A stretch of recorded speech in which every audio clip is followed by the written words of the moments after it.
प्रधानमंत्री नरेंद्र मोदी लाल किले प्राचीर से बड़ी बड़ी घोषणाएं करते आए हैं। इसी कड़ी में इस बार उन्होंने सेकुलर सिविल कोड का उल्लेख किया कि संवैधानिक सिद्धांतों और उच्चतम न्यायालय के निर्देशों के अनुरूप ऐसी संहिता बनाई जाए। नमस्कार, स्वागत है आप सभी का आपके अपने चैनल एनबीसी भारत पर। मैं हूं आपके साथ वेद प्रकाश मिश्रा। आइए समझते हैं कि प्रधानमंत्री नरेंद्र मोदी की घोषणा के क्या है मायने। उनका संकेत 1955 में जवाहरलाल नेहरू सरकार के उस कानूनी सुधार की ओर था जिसने हिंदू, सिख, जैन और बौद्ध समुदाय को अपने दायरे में ले लिया, मगर मुस्लिम सहित कुछ समुदायों को छोड़ दिया।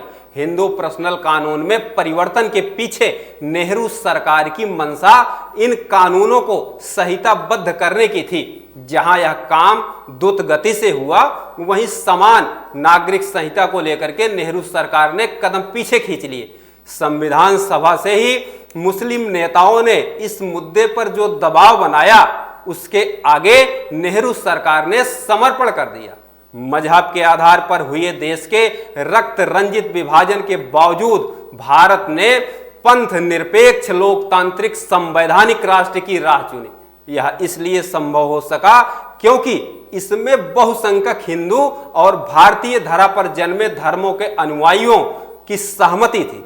भारत पाकिस्तान की राह पर नहीं गया क्योंकि हिंदू धार्मिक राज्य में विश्वास नहीं करते थे। भारत में इसे लेकर के दिखाई गई हिचक परिणाम यह निकला कि समान नागरिक संहिता अस्तित्व में आ ही नहीं पाया।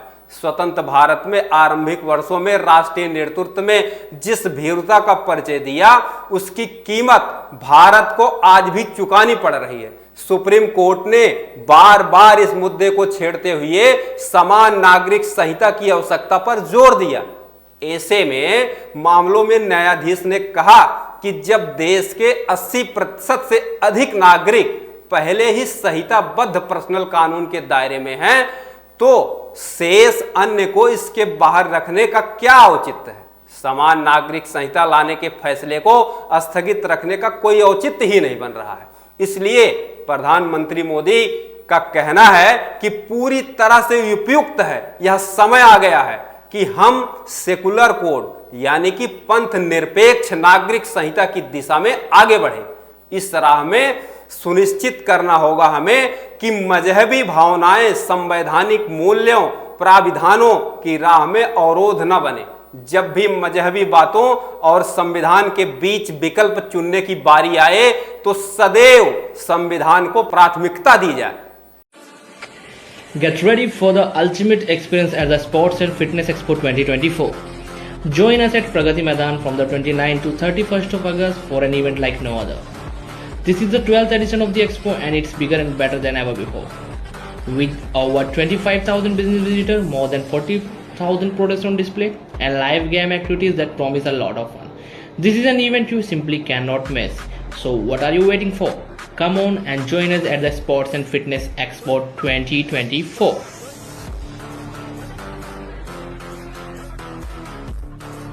सीधे सरल शब्दों में अगर कहें तो संविधान ही सर्वोच्च है।